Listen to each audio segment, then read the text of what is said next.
చాలా మందికి వచ్చేటువంటి కామన్ డౌట్ ఏంటి అంటే, జ్యోతిష్యం నేర్చుకోవడము, జ్యోతిష్యాన్ని అనుసరించడం వలన మాకింక ఏ సమస్య రాదేమో, కాబట్టి సమస్యల నుండి తప్పించుకోవడానికైనా కూడా మేము జ్యోతిష్యాన్ని నేర్చుకుంటాము అనేటువంటి ఆలోచన కూడా చాలా మందికి వస్తుంది.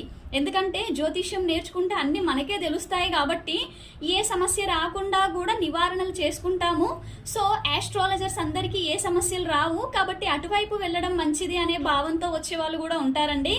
కానీ ఒక్క సెకండ్ ఆలోచించాల్సింది ఏంటి అంటే, వైద్యుడు అయినంత మాత్రాన వ్యాధులు రాకుండా ఉంటాయా?